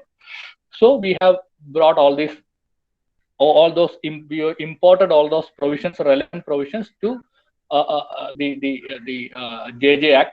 We'll call it JJ Act. ഈ ഒരു JJ Act അങ്ങനെ കൊണ്ടുവന്നതാണ്. അപ്പൊ അതിൻ്റെ അകത്ത് അഡോപ്ഷൻ മാത്രമല്ല, അതിന്റെ ചൈൽഡ് വെൽഫെയർ, അവരുടെ മറ്റു കാര്യങ്ങളെല്ലാം ഉണ്ട്. അതിലൊരു പാർട്ട്, ഈ ആക്ട് ഡീൽ ചെയ്യുന്ന ഒരു പാർട്ട് അഡോപ്ഷൻ ആണെന്നുള്ളതാണ്. അപ്പം ഇതിന്റെ അഡോപ്ഷന്റെ ഒരു പ്രത്യേകത എന്ന് വെച്ചാൽ adoption is governed by this act. ഇതിന്റെ ഒരു പ്രത്യേകത, this is a secular act. ഇതിന്റെ അകത്ത് ഹിന്ദു, മുസ്ലിം, ക്രിസ്ത്യൻ എന്നൊന്നുമില്ല. അതുപോലെ ഇതിന്റെ അകത്തുള്ള ഒരു സെക്യുലർ ആണ്, ആർക്ക് വേണമെങ്കിലും ഇതനുസരിച്ചിട്ട് അഡോപ്ഷന് പോകാൻ പറ്റും. ഈ അഡോപ്ഷന്റെ അകത്തൊരു പ്രത്യേകത എന്ന് വെച്ച് കഴിഞ്ഞാൽ this is not only govern by this act, then juvenile justice, care and protection of children model rules ഉണ്ട്. അതുപോലെ തന്നെ ഇതിന്റെ അകത്ത് തന്നെ ഉള്ള ചില റെഗുലേറ്ററി അതോറിറ്റീസ് അല്ലെങ്കിൽ സ്റ്റാറ്റ്യൂട്ടറി അതോറിറ്റീസ് ഈ ഒരു സ്റ്റാറ്റ്യൂട്ട് നമ്മൾ അതിലേക്ക് വരാം കോൺസ്റ്റിറ്റ്യൂട്ട് ചെയ്തിട്ടുണ്ട്. അപ്പൊ സ്റ്റാറ്റ്യൂട്ടറി ബോഡീസ് ഫ്രെയിം ചെയ്ത റെഗുലേഷൻ, കാരണം നമ്മുടെ ഇന്ത്യയിൽ റെഗുലേഷൻസ് നമ്മൾ കേൾക്കുമ്പോൾ തന്നെ മനസ്സിലായിക്കോണം. ഈ നമ്മൾ അറിയാലോ, എല്ലാവർക്കും അറിയാം ആക്ട് എന്താണ്, റൂൾ എന്താണ്, കോഡ് എന്താണ്, റെഗുലേഷൻ എന്താണ്, ഓർഡിനൻസ് എന്താണ്, പറയേണ്ട കാര്യമില്ല. ആക്ട് പാർലമെന്റ് ഉണ്ടാക്കുക, ഡെലിഗേറ്റഡ് ലെജിസ്ലേഷൻ വരുമ്പോഴാണ് റൂൾസ്. ഇനി കുറച്ച് ഒരു ടെമ്പററി ആയിട്ട് പ്രൊമulgate ചെയ്യുന്ന സാധനമാണ് പ്രസിഡന്റ് അല്ലെങ്കിൽ ഗവർണർ, ഓർഡിനൻസ്. അതേപോലെ നമ്മുടെ കോഡ് എന്ന് പറയുന്നത്, ഒരു രാജ്യത്ത് കുറെ ലോസ് ഉണ്ട് ഒരു പെർട്ടിക്കുലർ സബ്ജക്റ്റിന്. അപ്പൊ അതിനെല്ലാം കൂടെ കോഡിഫൈ ചെയ്ത് ഒരുമിച്ച് കൺസോൾട്ടേറ്റ് ചെയ്യാൻ വേണ്ടി എടുക്കുന്ന സാധനമാണ് code, insolvency and bankruptcy code അല്ലെങ്കിൽ CPC, CRPC എന്ന് പറയുന്ന ഒരു സാധനം. അതുപോലെ റെഗുലേഷൻ എന്ന് കേൾക്കുമ്പോൾ നിങ്ങൾ എത്രയും ആലോചിക്കേണ്ടതെന്ന് വെച്ചാൽ അത് വരുന്നത് എപ്പോഴും ഒരു സ്റ്റാറ്റ്യൂട്ടറി ബോഡി ആയിരിക്കും ആ റെഗുലേഷൻ ഇഷ്യൂ ചെയ്യേണ്ടത്. കാരണം ഫോർ എക്സാമ്പിൾ FEMA റെഗുലേഷൻ, അത് RBI ഇഷ്യൂ ചെയ്യുന്നതാണ്. സെബി റെഗുലേഷൻ, സെബി ഇഷ്യൂ ചെയ്യുന്ന സെബി റെഗുലേഷൻ. SBI റെഗുലേഷൻ ഉണ്ട്, SBI ജനറൽ റെഗുലേഷൻ ഉണ്ട്. അപ്പൊ ഇങ്ങനെ റെഗുലേഷൻ എന്ന് കേൾക്കുമ്പോൾ തന്നെ നിങ്ങൾ മനസ്സിലാക്കണം, ഈ regulations are always issued in India. Regulations are issued by statutory authorities, അതായത് സ്റ്റാറ്റ്യൂട്ട് കോൺസ്റ്റിറ്റ്യൂട്ട് ചെയ്യുന്ന അതോറിറ്റീസ് ആയിരിക്കും ഈ റെഗുലേഷൻസ് ഇഷ്യൂ ചെയ്യുന്നത്. അപ്പൊ അങ്ങനെ ഇതിൻ്റെ അകത്തുള്ള അഡോപ്ഷൻ റെഗുലേഷൻസ് 2017 ഉണ്ട്. അപ്പൊ അതൊക്കെ അനുസരിച്ചിട്ടാണ് ഇതിൻ്റെ അകത്തുള്ള അഡോപ്ഷൻ നടക്കുക. അപ്പൊ ഇതിന്റെ ഒരു ഇതിന്റെ ഒരു ഏരിയ എവിടെയെന്ന് വെച്ച് കഴിഞ്ഞാൽ this JJ Act applies to one with the adoption side deals with the adoption of orphan, 1, 2 abandoned child, 3 surrendered child. ഈ 3 പിള്ളേരുടെ കാര്യം ഇന്ത്യത്തിന്റെ ഒരു അഡോപ്ഷൻ നോക്കുന്നത് ഈ ഒരു ആക്ട് മാത്രമേ ഉള്ളൂ. അപ്പം ഓർഫൻ ചൈൽഡ് എന്ന് വെച്ചാൽ എല്ലാവർക്കും അറിയാം, ഇത് ഡിഫൈൻഡ് ആണ്. സെക്ഷൻ 2 ഈ ഞാൻ പറഞ്ഞ ഈ 3 ടേമും ഡിഫൈൻഡ് ആണ് ഈ ആക്ടിൽ തന്നെ. ഓർഫൻ എന്ന് പറഞ്ഞു കഴിഞ്ഞാൽ എല്ലാവർക്കും അറിയാം, അച്ഛനോ അമ്മയോ ഇല്ലാത്തത്, ഗാർഡിയനും ഇല്ലാത്ത, അല്ലെങ്കിൽ ഗാർഡിയൻ മൈൻഡ് ചെയ്യുന്നില്ല, ഡ്യൂട്ടി ചെയ്യാതിരിക്കുന്നു. അപ്പം ആരും ഇല്ലാത്ത, അച്ഛനോ അമ്മയോ ഇല്ലാത്ത, പാരന്റേജ് അൺനോൺ ആയിട്ടുള്ള ഒരു കുട്ടിയാണ് ഓർഫൻ. അപ്പൊ ഒരു ഓർഫൻ അല്ലെങ്കിൽ ഒരു അബാൻഡൺ ചൈൽഡ് എന്ന് പറഞ്ഞു കഴിഞ്ഞാൽ എന്താണ്, അച്ഛനും അമ്മയും ഉണ്ട്, but they have ഡിസേർട്ടഡ് the child. കുട്ടിയെ കളഞ്ഞിട്ടു, എനിക്ക് കുട്ടിയെ വേണ്ടാന്ന് പറഞ്ഞ് രണ്ടുപേരും കൂടെ ഇട്ടിട്ട് പോകുന്നതാണ് അബാൻഡൺ ചൈൽഡ്. അബാൻഡൺ ചൈൽഡ് അല്ലെങ്കിൽ ഓർഫൻ അല്ലെങ്കിൽ സറണ്ടേർഡ് ചിൽഡ്രൻ എന്ന് പറഞ്ഞു കഴിഞ്ഞാൽ ഇതൊരു ചിൽഡ്രൻ വെൽഫെയർ കമ്മിറ്റി എന്ന് പറഞ്ഞൊരു കമ്മിറ്റി ഉണ്ട്. ഈ ഒരു ആക്ടിനടിയിൽ കോൺസ്റ്റിറ്റ്യൂട്ട് ചെയ്ത ഒരു കമ്മിറ്റിയാണ് ചിൽഡ്രൻ വെൽഫെയർ കമ്മിറ്റി. അപ്പൊ ഈ ചിൽഡ്രൻ വെൽഫെയർ കമ്മിറ്റിയുടെ അടുത്ത് ചില ഗാർഡിയൻസ് ചില ഫിസിക്കൽ ഓർ മെന്റൽ കാരണങ്ങൾ കൊണ്ട് അവർക്ക് നോക്കാൻ പറ്റാതെ അവർക്ക് കൊണ്ട് സറണ്ടർ ചെയ്യാൻ പറ്റും കുട്ടികളെ. അങ്ങനെ ഉണ്ടാകുന്ന കുട്ടികളാണ് സറണ്ടേർഡ് ചൈൽഡ്. അതിന്റെ ഡെഫിനിഷൻ സറണ്ടേർഡ് ചൈൽഡ് നോക്കിക്കഴിഞ്ഞാൽ surrendered child means A child who is relinquished by the parent or guardian to the committee on account of physical, emotional or social factors beyond their control and declared the committee as surrendered. Surrendered എന്ന് വെച്ചാൽ പാരന്റോ ഗാർഡിയനോ കുട്ടിയെ നോക്കാൻ പറ്റുന്നില്ല four physical അല്ലെങ്കിൽ എന്തെങ്കിലും കാരണം കൊണ്ട് കുട്ടിയെ നോക്കുന്നില്ല എന്നും പറഞ്ഞ് ചുമ്മാ ഒന്നും കൊണ്ട് പറഞ്ഞാൽ കമ്മിറ്റി അംഗീകരിക്കില്ല. കമ്മിറ്റി അത് നോക്കും. കമ്മിറ്റി നോക്കിയിട്ട് കമ്മിറ്റി ഡിക്ലെയർ ചെയ്യണം, യെസ് അവരുടെ കൺട്രോളിൽ പ്രകാരം അല്ലാത്ത ചില കാരണങ്ങൾ കൊണ്ടിട്ട് ഈ കുട്ടിയെ അവർക്ക് നോക്കാൻ പറ്റില്ല. So he becomes a surrendered child to the committee. അപ്പം ഓർഫൻ, സറണ്ടേർഡ് ചൈൽഡ് അല്ലെങ്കിൽ അബാൻഡൺ ചൈൽഡ് ഇവരുടെ അഡോപ്ഷൻ ഒരു area. Second area, adoption from one relative to another relative. ഒരു റിലേറ്റീവിന്റെ കയ്യിലുള്ള ഒരു കുട്ടിയെ മറ്റൊരു റിലേറ്റീവ് എന്ന് പറഞ്ഞു കഴിഞ്ഞാൽ അതും ഡിഫൈൻഡ് ആണ്. റിലേറ്റീവ് എന്ന് പറഞ്ഞു കഴിഞ്ഞാൽ മെറ്റേണൽ അല്ലെങ്കിൽ പാറ്റേണൽ അങ്കിൾ ഓർ ആണ്ട് അല്ലെങ്കിൽ maternal or paternal grand parents, ഇവർ മാത്രമേ വരുന്നുള്ളൂ. അതായത് അച്ഛന്റെ സഹോദരൻ സഹോദരി, അമ്മയുടെ സഹോദരൻ സഹോദരി, ഗ്രാൻഡ് പാരന്റ്സ്, ഇത്രയും പറയുന്നതാണ് റിലേറ്റീവ്. സ്റ്റെപ്പ് ഫാദർ സ്റ്റെപ്പ് മദറും ഇൻക്ലൂഡ് ആണ് ഇതിന്റെ. അപ്പൊ ഇത്രയും പേർക്ക് ഉള്ള ഒരു റിലേറ്റീവ് ടു റിലേറ്റീവ് അഡോപ്ഷൻ ആണ് സെക്കൻഡ് പോയിന്റ്. ഈ ഒരു ആക്ട് നോക്കുന്ന സെക്കൻഡ് പോയിന്റ് ഇതാണ്. ഇനി അടുത്ത വരുന്നത് വെച്ച് കഴിഞ്ഞാൽ ഈ ഒരു ആക്ട് ഇന്റർ കൺട്രി അഡോപ്ഷനും ഈ ആക്ട് ആണ് ഡീൽ ചെയ്യുന്നത്. ഇന്റർ കൺട്രി അഡോപ്ഷൻ എന്ന് പറഞ്ഞു കഴിഞ്ഞാൽ ഫോറിനിലുള്ള ഒരാൾക്ക് ഇന്ത്യയിലുള്ള ഒരു കുട്ടിയും അഡോപ്റ്റ് ചെയ്യണം എന്നുണ്ടെങ്കിൽ അതിന് എന്തൊക്കെ ആണ് ചെയ്യേണ്ടതെന്ന് പറയുന്ന ആ ഒരു ഏരിയയും ഞാൻ നേരത്തെ പറഞ്ഞ പോലെ ഹേഗ് കൺവെൻഷൻ അപ്പോഴാണ് ഒരു റെലവൻസ് ഇവിടെയാണ് വരുന്നത്. ഹേഗ് കൺവെൻഷന്റെ റെലവൻസ് വരുന്ന ഒരു ഏരിയ ആണ് ഇന്റർ കൺട്രി അഡോപ്ഷൻ. അപ്പൊ ഒരു നോൺ ഇന്ത്യൻ അല്ലെങ്കിൽ ഒരു ഫോറിനറിന് ഇന്ത്യയിലുള്ള ഒരു കുട്ടിയെ അഡോപ്റ്റ് ചെയ്യണമെങ്കിൽ അതിന് കുറെ പ്രോസസ്സും കാര്യങ്ങളും ഉണ്ട്. അപ്പം അത് ഈ ഒരു ആക്ട് ആണ് അത് ഡീൽ ചെയ്യുന്നത്. ഇനി ഈ ആക്ട് വളരെ വ്യക്തമായിട്ട് പറയുന്നുണ്ട്, this has nothing to do with the Hindu adoptions and maintenance act, അതിന് ആപ്ലിക്കബിൾ അല്ല എന്ന് പറയുന്നുണ്ട്. സോ ഇത് നമ്മളിപ്പം ഇതൊരു അഡോപ്ഷൻ പെർസ്പെക്റ്റീവില് the JJ Act deals with adoption of orphan, surrendered and abandoned child. Second point is that the adoption between one relative to another relative, and the third one is inter-country adoption. So ഇത് ഈ ഒരു ഇത്ര area ആണ് ഈ ഒരു act അഡോപ്ഷനെ സംബന്ധിച്ചിടത്തോളം deal ചെയ്യുന്ന area. ഇനി ഇതിന്റെ അകത്തും കുറെ കണ്ടീഷൻസ് പറയുന്നുണ്ട്. കണ്ടീഷൻസ് പറയുന്നത് നമ്മുടെ ഹിന്ദു അഡോപ്ഷൻസിന്റെ കണ്ടീഷനേക്കാളും കുറച്ചൊക്കെ വ്യത്യാസമുള്ള ഒരു കണ്ടീഷനാണ്. അപ്പൊ ഈ കണ്ടീഷൻസ് വരുന്നത് ഈ ആക്ടിലും വരുന്നുണ്ട്, അഡോപ്ഷൻ റെഗുലേഷനിലും ഈ കണ്ടീഷൻസ് പറയുന്നുണ്ട്. അപ്പൊ അതിൽ കണ്ടീഷൻ എന്താണെന്ന് നോക്കി കഴിഞ്ഞാൽ first adopted parent shall be. അപ്പൊ അഡോപ്റ്റഡ് പാരന്റ്സിന്റെ കുറച്ച് കണ്ടീഷൻസ് പറഞ്ഞു. ഒന്ന്, they should be physically fit, financially sound, mentally alert, highly motivated to adopt a child. ഈ ഒരു 4 പോയിന്റ് വളരെ ഒരു സൂപ്പർഫിഷ്യൽ ആയിട്ട് തോന്നാമെങ്കിലും ആക്ടിൽ തന്നെ പറയുന്നുള്ള ഒരു ഇതൊക്കെ എന്ന് വെച്ചാൽ ഒരു സബ്ജക്റ്റീവ് ആണ്. ഈ ടേം അല്ല സബ്ജക്റ്റീവ് ആണെങ്കിലും ഇതിന്റെ അതോറിറ്റീസ് ഉണ്ട് ഇതൊക്കെ വെരിഫൈ ചെയ്യാൻ വേണ്ടി. അപ്പം അതുകൊണ്ടാണ് ആക്ട് പ്രിസ്ക്രൈബ് ചെയ്തിരിക്കുന്നത്. സെക്ഷൻ 57 ആണ് ഈ ആക്ടിന്റെ. സെക്ഷൻ 57 ഈ ആക്ട് പറയുന്നത് ഈ ഒരു ഫിസിക്കലി ഫിറ്റ് ആയിരിക്കണം, ഫിനാൻഷ്യലി സൗണ്ട് ആയിരിക്കണം, മെന്റലി അലേർട്ട് ആയിരിക്കണം. മെന്റലി അലേർട്ട് മെന്റലി സൗണ്ട് ആയിട്ടുള്ള ഒരാളായിരിക്കണം. Then highly motivated to adopt a child, ഒരു അതിയായ ആഗ്രഹത്തോടു കൂടി അഡോപ്റ്റ് ചെയ്യാൻ വരുന്ന ഒരു ആളായിരിക്കണം. അത് എങ്ങനെ അസർട്ടേൺ ചെയ്യണം എന്ന് പറഞ്ഞു കഴിഞ്ഞാൽ അത് ഈ കമ്മിറ്റി അല്ലെങ്കിൽ ഏജൻസിന്റെ ഒരു ഏജൻസിയുടെ നമ്മൾ പറയാം, അത് അവർ ചെയ്യുന്ന ഒരു ഇതാണ്. ഇനി ഇതിന്റെ അകത്തുള്ളൊരു കാര്യം എന്ന് വെച്ചാൽ consent of both parents required. ഇപ്പൊ കപ്പിളാണ് അഡോപ്റ്റ് ചെയ്യാൻ വരുന്നെന്നുണ്ടെങ്കിൽ, ഇപ്പൊ പേഴ്സൺ ഒരു ഹസ്ബൻഡും വൈഫും ആണെങ്കിൽ രണ്ടുപേരുടെയും കൺസെന്റ് വേണം. ഇതിന്റെ അകത്തൊരു വളരെ ഒരു പ്രത്യേകത എന്ന് വെച്ച് കഴിഞ്ഞാൽ സിംഗിൾ മാൻ എന്ന് വെച്ചാൽ കല്യാണം കഴിക്കാത്ത ഒരു മനുഷ്യന്റെ സിംഗിൾ മാൻ അല്ലെങ്കിൽ കല്യാണം കഴിച്ച് സിംഗിൾ ആയുള്ള ഒരു മാനിന് cannot adopt a girl child. അവിടെ ഇതൊരു പ്രോബ്ലമാണ്. അതായത് ഒരു ഈ ആക്ട് അനുസരിച്ചിട്ട് ഒരു single man cannot adopt a girl child, but a single female can adopt a child of any gender. അവിടെ ആ റെസ്ട്രിക്ഷൻ ഇല്ല. ഇപ്പൊ ഒരു ലേഡി ആണ് ഈ ഒരു ആക്ട് അനുസരിച്ചിട്ട് അഡോപ്ഷന് പോകുന്നുണ്ടെങ്കിൽ lady can either adopt a boy or a girl, there is no issue. But for a male he cannot adopt a female if he is a single if his status is single. അപ്പൊ അതാണ് ഒരു പ്രശ്നം. പിന്നെ അടുത്തൊരു point പറയുന്നത് വെച്ച് കഴിഞ്ഞാല് ഈ കപ്പിളാണ്, ഹസ്ബൻഡ് വൈഫ് ആണെങ്കിൽ they should be having at least a 2 years stable relationship as husband and wife. ഒരു 2 വർഷം മിനിമം ഹസ്ബൻഡ് ആൻഡ് വൈഫായിട്ട് സ്റ്റേബിൾ റിലേഷൻഷിപ്പ് ഉണ്ടായിരിക്കണം. കല്യാണം കഴിച്ചിട്ട് ഉടനെ അഡോപ്ഷൻ പോകാൻ പറ്റില്ല. ഇനി person who is couple who is having more than 3 children cannot adopt. ഒരു അപ്പർ ക്യാപ്പ് പ്രിസ്ക്രൈബ് ചെയ്തിട്ടുണ്ട്. മോർ ദാൻ 3 children, 3 കുട്ടികളിൽ കൂടുതലുണ്ടെങ്കിൽ പറ്റില്ല. ഇതിനൊരു പ്രൊവിഷൻ, ഒരു എക്സെപ്ഷൻ ഉള്ളതെന്ന് പറഞ്ഞു കഴിഞ്ഞാൽ if any one of those kids ഒരു സ്പെഷ്യൽ നീഡ് കിഡ് ആണെന്നുണ്ടെങ്കിൽ, സ്പെഷ്യൽ നീഡ് കിഡ് എന്ന് പറഞ്ഞു കഴിഞ്ഞാൽ ഇഫ് ഈസ് മെന്റലി റിട്ടാർഡഡ് അല്ലെങ്കിൽ മെന്റലി ഇല്ലാണെന്നുള്ള ഒരു കുട്ടിയാണെന്നുണ്ടെങ്കിൽ, മെന്റലി റിട്ടാർഡഡ് ആയിട്ടുള്ള കുട്ടിയാണെങ്കിൽ he is considered as special need child. അപ്പൊ ഒരു സ്പെഷ്യൽ നീഡ് ചൈൽഡ് ആണെങ്കിൽ 3 എന്നുള്ള ഒരു അപ്പർ ക്യാപ്പ് പ്രശ്നമല്ല, അവർക്ക് they can adopt even they are having 3 or 4 children, adopt ചെയ്യാൻ പറ്റും. പിന്നെ ഇതിൻ്റെ അകത്ത് മറ്റേതിൽ പറയുന്ന പോലെ തന്നെ ഏജ് ഗ്യാപ്പ് എപ്പോഴും 21 years ഉണ്ടായിരിക്കണം എന്നുള്ളതാണ്.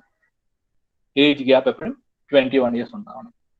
ഈ അഡോപ്റ്റഡ് ഫാദർ മദറിന്റെയും ആ അഡോപ്റ്റ് ചെയ്യുന്ന ആളുടെയും തമ്മിലുള്ള ഒരു ഏജ് ഗ്യാപ്പ് 21 years. അപ്പൊ അതിൻ്റെ അകത്ത് വേറൊരു കാര്യം പറയുന്നത് വെച്ച് കഴിഞ്ഞാൽ റിലേറ്റീവ് ആണ് അഡോപ്റ്റ് ചെയ്യുന്നുണ്ടെങ്കിൽ ഏജ് ഡിഫറൻസ് പ്രശ്നമില്ല. കാരണം ഇപ്പൊ എന്റെ ചേട്ടന്റെ മോളെ ആണെന്നുണ്ടെങ്കിൽ ഞാൻ അഡോപ്റ്റ് ചെയ്യുന്നുണ്ടെങ്കിൽ അവിടെ എനിക്ക് ആ ഏജ് ഡിഫറൻസ് നോക്കേണ്ട കാര്യമില്ല. അവിടെ ആക്ട് വളരെ വ്യക്തമായിട്ട് പറയുന്നുണ്ട് if relative is adopting then age difference is not an issue. അപ്പം അത് നോക്കേണ്ട കാര്യമില്ല. അല്ലെങ്കിൽ ഈ പറഞ്ഞ കാര്യങ്ങളൊക്കെ നോക്കിയാൽ മതി. എന്താന്ന് വെച്ച് കഴിഞ്ഞാൽ കൺസെന്റ് രണ്ടുപേരുടെയും വേണം. ഹസ്ബൻഡ് വൈഫ് ആണെങ്കിൽ ഫിസിക്കലി ഫിറ്റ് ആയിരിക്കണം, മെന്റലി സൗണ്ട് ആയിരിക്കണം, മെന്റലി അലേർട്ട് ആയിരിക്കണം, ഹൈലി മോട്ടിവേറ്റഡ് ആയിരിക്കണം.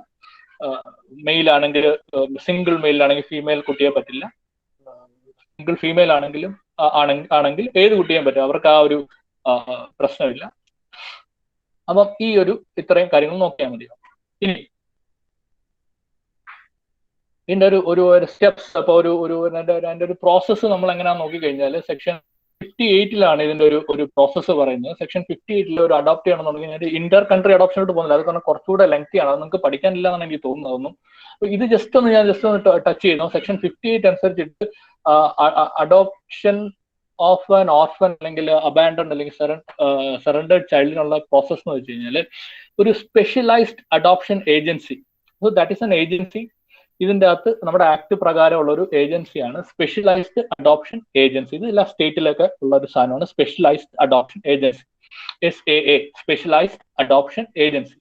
അപ്പം any person who wants to take in adoption has to give an application to the the specialized adoption agency. Specialised ആയിട്ടുള്ള adoption ഏജൻസിയിൽ ഇപ്പൊ എനിക്കൊരു കുട്ടിയെ അഡോപ്റ്റ് ചെയ്യണം എന്നുണ്ടെങ്കിൽ ഞാൻ അവിടെ പോയി, ഞാനും ഭാര്യയും കൂടെ പോയിട്ട് കൺസെന്റും കാര്യങ്ങളൊക്കെ ഉണ്ടെന്ന് വെച്ചു, ഞങ്ങൾ രണ്ടുപേരും കൂടെ ചെന്നിട്ട് അവിടെ ചെന്നിട്ട് സ്പെഷ്യലൈസ്ഡ് അഡോപ്ഷൻ ഏജൻസിയിൽ ആപ്ലിക്കേഷൻ കൊടുക്കുക. Specialised adoption agency what they will do, they will make a report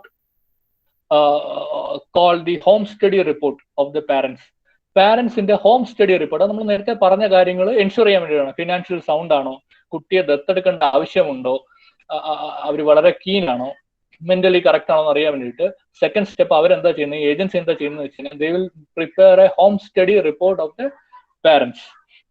അത് കഴിഞ്ഞിട്ട് they will refer a legally free child to them along with medical and child study report. അപ്പം അങ്ങനെയുള്ളപ്പോഴത്തേക്കും ഒരു കുട്ടിയെ refer ചെയ്യും. Legally free എന്ന് പറയാം. അത് legally free എന്ന് വെച്ചാൽ അതും ഈ ചൈൽഡ് വെൽഫെയർ കമ്മിറ്റി ആണ് ലീഗലി ഫ്രീ ആണോ അല്ലയോ എന്ന് ആദ്യം ഒരു കുട്ടിയെ അവർ അസർട്ടൈൻ ചെയ്യും. കാരണം വേറെ കാര്യങ്ങളൊക്കെ നോക്കി ഇതിന്റെ നേരത്തെ പറഞ്ഞ കാര്യങ്ങളൊക്കെ ഉണ്ടോ നോക്കിയിട്ട് ലീഗലി ഫ്രീ ഫോർ അഡോപ്ഷൻ ആണോ എന്നുള്ളത് നോക്കി ആണെന്നുണ്ടെങ്കിൽ അങ്ങനെ ഒരു കുട്ടിയെ അവളുടെ ആ കുട്ടിയുടെ മെഡിക്കൽ സർട്ടിഫിക്കറ്റും ഒക്കെ ആയിട്ട് റെഫർ ചെയ്യും. അപ്പം ആ ഒരു റെഫറൻസ് ഒരു അഡോപ്റ്റീവ് പാരന്റ്സ് അക്സെപ്റ്റ് ചെയ്യുവാണെങ്കിൽ, അപ്പൊ നമ്മൾ ആ ഒരു കുട്ടിയെ റെഫർ ചെയ്യുമ്പോൾ നമ്മൾ ആ ഒരു കുട്ടിയെ ഓക്കെ അപ്പൊ എനിക്ക് അക്സെപ്റ്റബിൾ ആണ്, ഈ കുട്ടിയെ എടുക്കാൻ ഞാൻ വില്ലിങ് ആണ്, I am ready to accept എന്ന് പറഞ്ഞ എഴുതി കാര്യങ്ങൾ അക്സെപ്റ്റ് ചെയ്ത് കൊടുത്താൽ this acceptance everything the agency will be forwarding these things to the court. ഒരു ഓർഡറിന് വേണ്ടിയിട്ട് ഇവർ എന്റെ അക്സെപ്റ്റൻസും കാര്യങ്ങളും എല്ലാം കൂടെ കൊണ്ടിട്ട് ഇവര് ഇതിനെ കോടതിയിൽ കൊണ്ടുപോകും.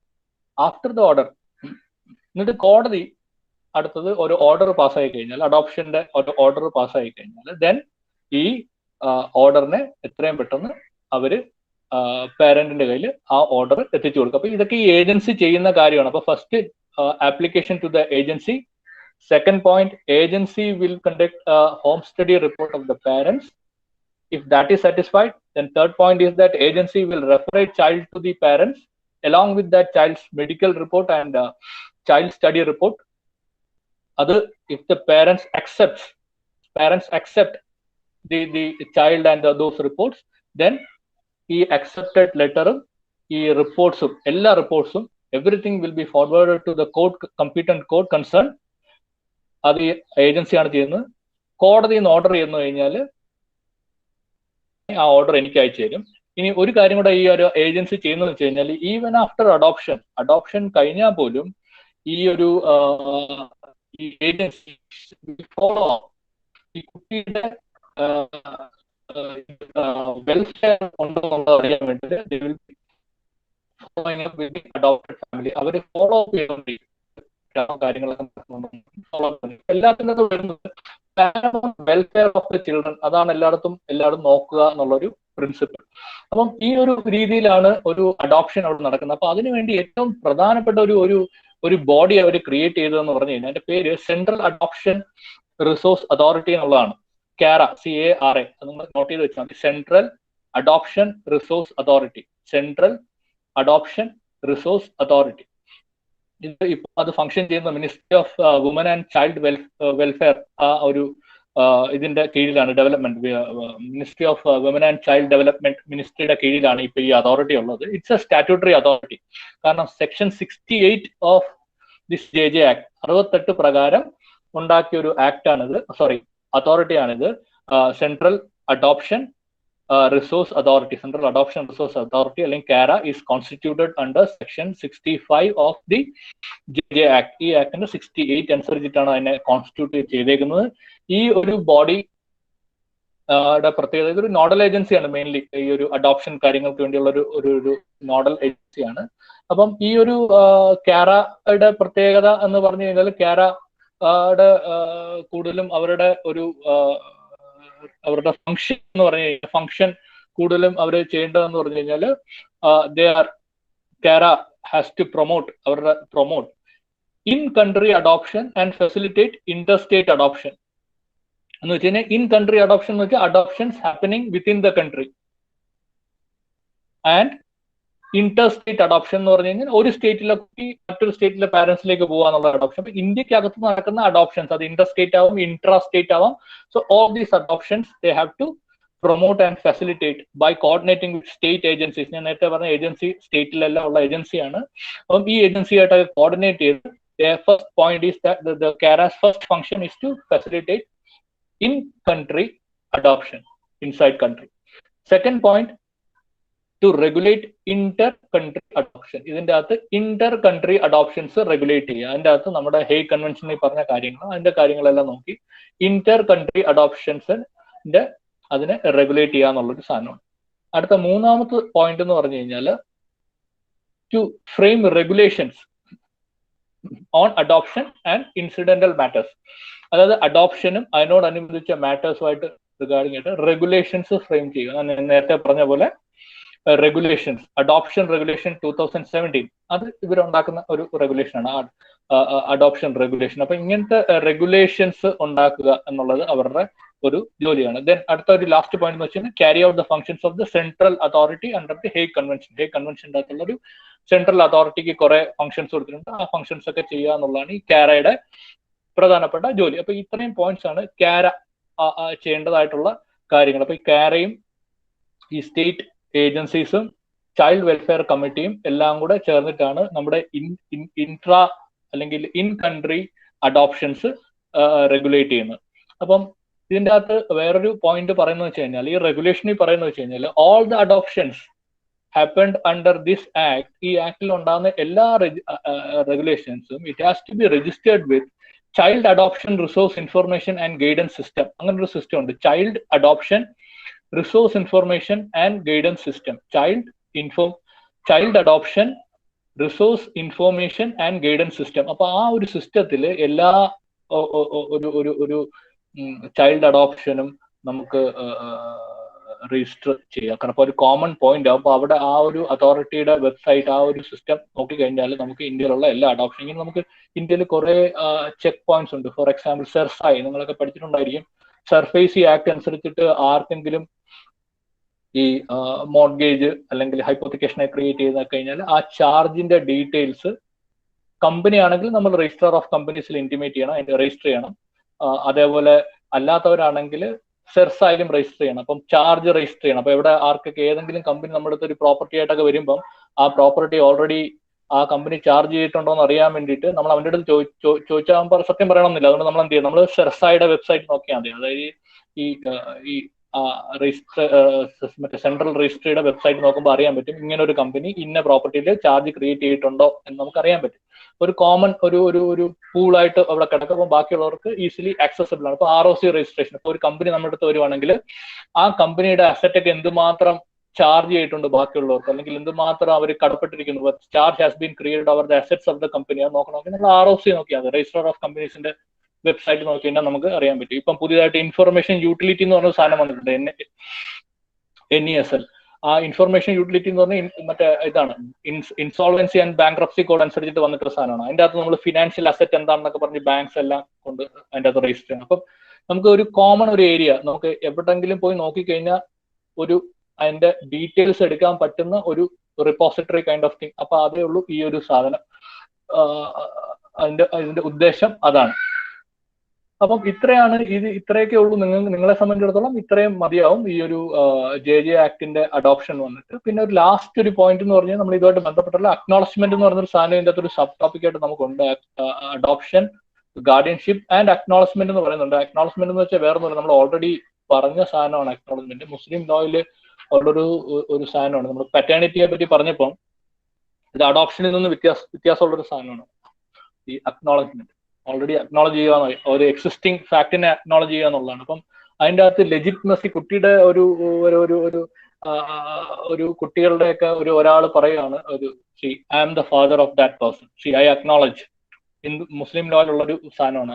അങ്ങനെ ഒരു അക്നോളജ് ചെയ്യുക എന്ന് പറഞ്ഞു കഴിഞ്ഞാൽ, സോ ആ ഒരു പ്രോസസ്സാണ് acknowledge, acknowledging. So it can be either implied or express. Express എന്ന് പറഞ്ഞു കഴിഞ്ഞാൽ ഒരു ഡിക്ലറേഷൻ സൈൻ ബൈ 2 വിറ്റ്നസ്. ഞാൻ ഡിക്ലെയർ ചെയ്യുവാണ് ഇന്ന X എന്ന് പറയുന്ന ഒരു കുട്ടി എന്റെ കുട്ടിയാണ് എന്ന് പറഞ്ഞിട്ട് ഞാൻ in writing I am acknowledging and it is attest by 2 witness. 2 witness വഴി അറ്റസ്റ്റ് ചെയ്തിട്ടുണ്ടെങ്കിൽ അതൊരു എക്സ്പ്രസ് അക്നോളജ്മെന്റ് ആണ്. ഇനി അതല്ല, ഞാനൊരു കുട്ടിയെ വിളിച്ച് ചുമ്മാ വീട്ടിൽ കൊണ്ടുപോയി അവനെ മകനായിട്ട് വീട്ടിൽ കൊണ്ടുപോയി താമസിക്കും, എന്റെ മകനാണ് എന്നുള്ള രീതിയിൽ ചെയ്യുവാണെന്നുണ്ടെങ്കിൽ ദാറ്റ് ഈസ് ഇംപ്ലൈഡ് അക്നോളജ്മെന്റ് ആണ്. ഇനി അക്നോളജ്മെന്റ് ചെയ്യുമ്പോൾ 1-2 ചെറിയ കണ്ടീഷൻ അതിൻ്റെ അകത്തും ഉണ്ട്. കാരണം 12.5 വയസ്സിന്റെ ഒരു ഡിഫറൻസ് വേണം. കാരണം പ്യൂബർട്ടി കഴിഞ്ഞാലേ കുട്ടി ഉണ്ടാവും എന്നാണ് സയന്റിഫിക്കലി. അതുകൊണ്ട് ആണ് ഈ ഒരു 12.5 വയസ്സിന്റെ ഒരു കൺസെപ്റ്റ് അതിൻ്റെ അകത്ത് വന്നിരുന്നത്. 12.5 വയസ്സിന്റെ വ്യത്യാസം വേണം ഈ ഒരു. പിന്നെ അച്ഛൻ ഓൾറെഡി ഉള്ളിടത്തിനെ കയറി അക്നോളജ് ചെയ്തത്, വേറെ പല പ്രശ്നങ്ങളും ഉണ്ടാവും. അപ്പം അതും പറയുന്നുണ്ട്. നോൺ പാരന്റേജ് അല്ലെങ്കിൽ ഫാദർ ഉള്ള ഒരു കുട്ടിയുടെ അച്ഛൻ ഞാനാണെന്ന് പറഞ്ഞ് ഇൻ റൈറ്റിംഗ് ഇപ്പൊ അക്നോളജ് ചെയ്ത് കഴിഞ്ഞാൽ ഭവിഷ്യത്ത് ഭയങ്കരമായിരിക്കും. അപ്പൊ അതും പാടില്ല എന്ന് ഇതിൽ അവരുടെ ലോയിൽ തന്നെ പറയുന്നുണ്ട്. അപ്പം അൺനോൺ പാരന്റേജ് ഉള്ള ഒരു കുട്ടിയെ ആയിരിക്കും അക്നോളജ്മെന്റ് ചെയ്യാൻ പറ്റുള്ളൂ. 12.5 വയസ്സിന്റെ വ്യത്യാസം വേണം അക്നോളജ് ചെയ്യാൻ. കാരണം ഇത് എക്സിസ്റ്റിംഗ് ഫാക്ട് ആണ്, അയാൾ എന്റെ കുട്ടിയാണെന്ന് പറഞ്ഞ് ജസ്റ്റ് അക്നോളജ് ചെയ്യുന്നതാണ് അക്നോളജ്മെന്റ്. സോ അതൊരു അക്നോളജ് ചെയ്ത് കഴിഞ്ഞാൽ എന്താ കാര്യം എന്ന് പറഞ്ഞാൽ he will be treated as his own sun. അപ്പൊ അവന്റെ ഇൻഹെറിറ്റൻസ് എല്ലാത്തിനും മറ്റേ ആള് അയാൾക്ക് അതിന്റെ റൈറ്റ് വരും, കാരണം അക്നോളജി ആണ്, ഹീസ് മൈ ഓൺ സൺ എന്ന് പറഞ്ഞിട്ട് അക്നോളജ് ചെയ്യാം. ഇനി വേറെ മൂന്നാമത്തെ ഒരു ലാസ്റ്റ് പോയിന്റ് എന്ന് വെച്ച് കഴിഞ്ഞാൽ ഈ അക്നോളജ് ചെയ്യപ്പെടുന്ന കുട്ടിയും ബോണഫൈഡ്ലി ബിലീവ് ചെയ്യണം that the person who is acknowledging me as his son is actually in my father എന്നൊരു ബോണഫൈഡ് ബിലീഫ് ആ കുട്ടിക്ക് ഉണ്ടാവണം. അപ്പൊ ഈ ഒരു 3 പോയിന്റ്സ് സാറ്റിസ്ഫൈ ചെയ്ത് കഴിഞ്ഞാൽ there can be A valid acknowledgement under Muslim law. അപ്പൊ ഇത്രയേ ഉള്ളൂ അക്നോളജ്മെന്റിനെ പറ്റി. ബാക്കി വേറെ ഒന്നും ഇല്ലാന്ന് തോന്നുന്നു. So we can conclude today's session. So thank you very much for listening. Thank you very much. Thank you so much, sir. Good. Okay, dear participants, if any of you have any doubts, you may ask now. Sir. Hello. Yes, good evening, sir. Good evening. Sir, ഈ couple അഡോപ്ഷന്റെ കാര്യം sir പറഞ്ഞപ്പോൾ JJ act വഴിയിട്ട്, അപ്പോൾ ഈ couples adopt ചെയ്ത് കഴിഞ്ഞിട്ട് if they turn in to ഡിവോഴ്സിൽ പോവുകയാണെങ്കിൽ ഈ സിംഗിൾ പേരന്റിന് നമ്മൾ റൈറ്റ്സ് കൊടുക്കും, അതോ it has to be join just like normal children? അല്ല, നോർമൽ ചിൽഡ്രൻ. കാരണം അഡോപ്റ്റ് ചെയ്ത് വരുമ്പോൾ അത് വളരെ വ്യക്തമായിട്ട് പറയുന്നത്, അഡോപ്റ്റ് ചെയ്ത് കഴിഞ്ഞാൽ he'll be as good as biological child എന്നുള്ളതാണ്. ഓക്കെ സർ, ഓൾസോ ഈ ഫോസ്റ്ററിംഗ് എന്നുള്ള കൺസെപ്റ്റ് നമുക്ക് JJ ആക്ടിലോ അഡോപ്ഷൻ ആക്ടിലോ ഉണ്ടോ? ഫോസ്റ്റർ കെയർ ഉണ്ട്. ഫോസ്റ്റർ കെയർ ഞാൻ നോക്കിയില്ല. ഫോസ്റ്റർ കെയർ എന്ന് പറയുന്ന ഒരു ഏരിയയും ഇതിൻ്റെ അകത്തുണ്ട്. ഫോസ്റ്റർ കെയർ റെക്കഗ്നൈസ്ഡ് ആയിട്ടുള്ള ഒരു സാധനമാണ് ഈ JJ ആക്ടിൽ. എനിക്ക് നിങ്ങൾക്ക് അത് ഉണ്ടോ എന്ന് അറിഞ്ഞുകൂടാ. ഉണ്ടെന്നുണ്ടെങ്കിൽ ഞാൻ ഒരു കാര്യം ചെയ്യാം, നെക്സ്റ്റ് ടൈമിൽ നമുക്ക് ഞാൻ നോട്ട് ചെയ്ത് വെക്കാം. ഫോസ്റ്റർ കെയർ ഞാൻ പറയും, കാരണം അത് ഉള്ളതാണ്. ഫോസ്റ്റർ കെയർ കൺസെപ്റ്റ് അത് ഈ ഒരു JJ ആക്ടില് ഫോസ്റ്റർ കെയർ കവേർഡ് ആണ്. Okay sir, thank you. Okay, thank you. Foster care just ഇപ്പൊ അതിന്റെ ഡെഫിനേഷൻ പറയുകയാണെങ്കിൽ it's a placement of child by the committee, children welfare committee, for the purpose of alternate care in the domestic environment of a family other than the child's biological family that has been selected, qualified and approved and supervised for providing such care. അതായത് അവന്റെ foster care means it is defined in section 229 sub close. അപ്പൊ അതിൽ പറയുന്നതെന്ന് വെച്ച് കഴിഞ്ഞാൽ foster care എന്ന് പറഞ്ഞു കഴിഞ്ഞാൽ ഒരു കുട്ടിയെ അവന്റെ ഫാമിലി ഓഫ് ബർത്തിൽ നിന്ന് മാറ്റി മറ്റൊരു ഫാമിലിയിൽ ഒരു ഡൊമസ്റ്റിക് എൻവയോൺമെന്റിൽ ഒരു ടെമ്പററി കെയർ കൊടുക്കുന്ന ഒരു കൺസെപ്റ്റ് ആണ് foster care, defined as foster care. ബാക്കി ഡീറ്റെയിൽസ് നമുക്ക് അടുത്ത ക്ലാസ്സിൽ പറഞ്ഞു തരാം, നോക്കാം. അങ്ങനെ. Thank you, sir. Thank you so much. Any other doubts?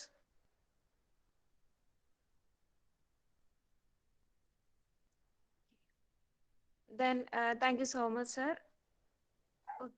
Thank you. Okay, sir. Thank you.